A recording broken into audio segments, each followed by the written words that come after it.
ওইদিকে মুখটা দেখা যাচ্ছে না তো। ব্যবহার করতে চাই,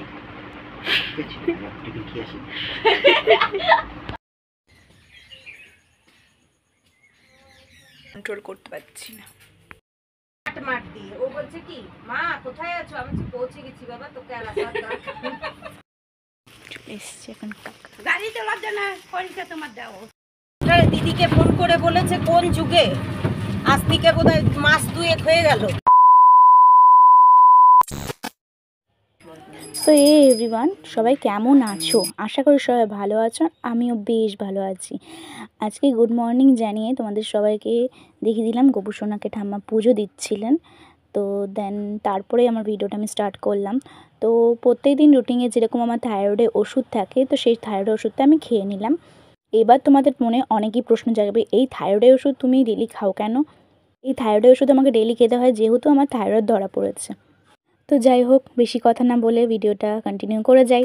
তো সকালবেলা উঠে ঘুম থেকে উঠে আগে আমি মুখ ঠুক ধুতে যাবো বলে আমি আগে ভিডিওটা স্টার্ট করে নিলাম। তো বেশ কদিনই হলো আমি বাপের বাড়িতেই আছি।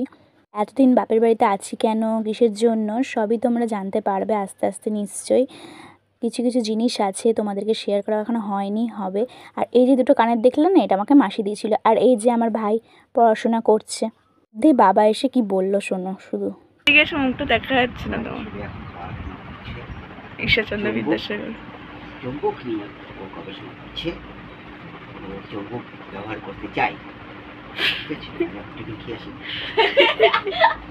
যেহেতু আমি বেশিক্ষণ খালি পেটে থাকতে পারবো না, তাই ব্রাশ ট্রাশ করে ভাইয়ের সাথে হাঁটতে হাঁটতে ব্রাশ করছিলাম।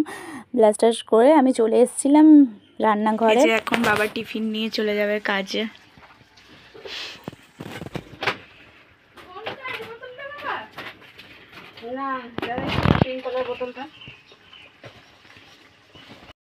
খেতে দেবে তুমি? আমার তোমার ভয় লাগে না মা? এই ধূপকাঠিটার গন্ধে কেন তুমি জানো না? এই আমার লিটারেলি এত খিদে পেয়েছে, পাচ্ছি না। তো মা রুটি আর আলু চচ্চড়ি বানিয়েছিল, সেটাই খেয়ে নিলাম। খেয়ে পরে আমাদের একটা জায়গায় বেরোতে হবে, তার জন্য রেডি হতে হবে। তো তোমরা ভিডিওটা কন্টিনিউ দেখতে থাকো। ভাই এই চকলেটগুলো এনে দিল, এইগুলো এখন খাবো আমি বসে বসে। দেখো আমি আবার ক্যামেরাটা অন করে দিয়েছি রেডি হয়ে। তো কোথায় যাচ্ছি তোমাদেরকে আগে সেটা বলি। আমরা যাচ্ছি একটু হেলথ সেন্টারে, কিছু চেক আপ ছিল, সেই চেক আপ করানোর জন্যই হেলথ সেন্টারে আজকে মা আমাকে নিয়ে যাচ্ছে। কিসের জন্য চেক আপ করাবো সেটা তোমরা আপাতত হয়তো গেস করতে পারছো। দেন এখন ঠাম্মার সাথে একটু তোমাদের সাথে কথা বলি দিলাম। ঠাম্মাকে বলছিলাম ঠাম্মা হাই বলো, ঠাম্মা বলছে হাই বললো। দেন দেখতেই পেলে। আর আমাদের যে ওপরের অ্যাডভেস্টারটা ওটা নতুন বসানো হয়েছে। মাকে আমার চুড়িদারটা দিয়েছিলাম, মা আমার চুড়িদারটা আজকে তুমি পরো। তো দেন চলো বেরানো যাক। কতক্ষণ ধরে ওয়েট করছিলাম, ওয়েট করতে করতে তারপরে দেখলাম ওই যে আমাদের আঙ্গনবাড়ির যে মানে ওই হেলথ সেন্টারে দিদিগুলো থাকে তিনি চলে এলেন। এই জুতো আমি নতুন কিনেছি, এই জুতোতে পরে যাবো। তোমার জামার সাথে ম্যাচ করে মা এটা। দেন আমিও রেডি ফুল অ্যান্ড ফাইনালভাবে জুতোটা পরে একটু দেখে নিচ্ছিলাম ঠিক লাগছে তো। তারপরেই এই যে দিদিটা এলেন, এটা মায়ের কিন্তু বৌদি হয় বলতে গেলে, একসময় আমাদের পাশের বাড়িতেই থাকতেন। ফাইনালি কাকা এসছে, যে টোটোওয়ালাকে বলা হয়েছিল তিনি এসছেন এতক্ষণ ওয়েট করে করে। কি কাকা কখন বলেছে আসছো বলো? হ্যাঁ তখন দিয়ে রেডি হয়ে বসে আছি। কাকা একটু শুয়ে পড়ে, তোমরা এটা দেওয়ার শোনালে বুঝতে পারবে না। ঠাম্মা রান্না বান্না করে রাখো, আমরা আসছি। চলো ঠাম্মার সাথে একটু মজা করে বেরিয়ে পড়লাম। মা সমস্ত রান্নাবান্না করেই গেছিলো। দেন চললাম এই হেলথ সেন্টারে গিয়ে ভিডিওটা কন্টিনিউ করতে পারবো কিনা জানি না, যেহেতু চেক আপ করবো আর মা ভিডিও ধরবে না। বাড়িতে চলে এসেছি, বাড়িতে চলে এসে পরে দেখো বাড়ির ওয়েদারটা একবার দেখো, পুরো বৃষ্টি ওয়েদার হয়ে গেছে। তো সুন্দর ওয়েদারটা করে দিল, যা ভালো লাগছিল, মনে হচ্ছে এখানেই বিছানা করে এখানেই ঘুমিয়ে পড়ি। তো যাই হোক, খিদে পেয়েছে, তাতে স্নান করতে হবে। আর এই দেখো আমগুলো কি মিষ্টি লাগছে বলো। হচ্ছে আমি স্নান করে নিয়েছি, স্নান টান করে এখন খাওয়া দাওয়া করবো। তো যেমন বলেছিলাম যে মেঘলা করে এসছে। এখন ভাত খাবি না? হ্যাঁ,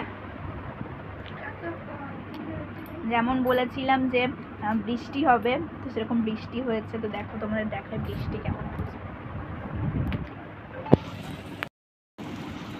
দেখেছো কি লেভেলে বৃষ্টিটা হয়েছে। একটু ওয়েদারটা তো ঠান্ডা হলো, দুপুরবেলা আজকে পুরো ঘুম মারবো। টাকলা মোটা। তো গাইস, আমার খাবারের শেষ প্রান্তে এসে তোমাদের খাবার দেখাবো। তো কি কি খাবার হয়েছে, মা করেছে ডাল, ভাত, পোস্ত আর পাঁপড় ভাজা। আর যেহেতু নিরামিষ আমাদের বাড়িতে,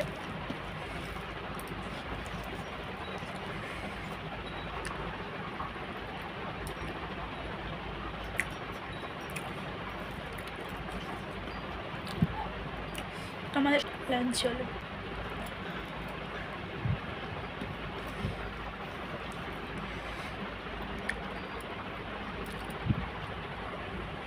তো খাওয়া দাওয়ার পর আমি দুপুরবেলা একটু টানা ঘুম মেরেছিলাম 1 ঘন্টার মতন। তারপরে ঠাম্মাকে বললাম, ঠাম্মা একটু আচারটা দাও না। এই ঠাম্মা এই আচারটা না ঘরেই বানায়। আমি আগের বছর মানে বিয়ে হওয়ার আগেও আচারটা প্রচণ্ড পরিমাণে খেয়েছি। তো আচারটা খেলাম, তা করতে করতেই ভাই আবার কিটক্যাট দিল। কিটক্যাটটা বসে বসেই খাচ্ছিলাম চুপচাপ হলে। আর মায়ের জন্য একটু আচার রেখে দিলাম, মাও খেলো আচারটা। দেখো কি টেস্টি না, দেখেই মনে জিভে জল চলে আসছে। তো বসে বসে কিটক্যাটটা খাচ্ছিলাম আর কিছু কথা ভাবছিলাম। একা একা খাচ্ছি, তখন আবার শেয়ার করে খেতে হবে, ব্যাপারটাই আলাদা বলো। পরে একেবারে রাতের খাবার নিয়ে চলে এলাম। মা করেছিল লুচি আর ঘুগনি। মাকে বললাম, মা লুচি আর ঘুগনি খেতে খুব ইচ্ছা করছে, বানিয়ে তো একটু। এমন কথা তেমন কাজ, আমি মাকে লুচিগুলো বেলে দিলাম আর মা আটা ময়দা মেখে দিয়েছিল আমাকে, আর ঘুগনিটাও মাই রান্না করেছে। তো আজকের মতন এখানে ব্লগটা স্টপ করুন, দেখাবেন নেক্সট ব্লগ।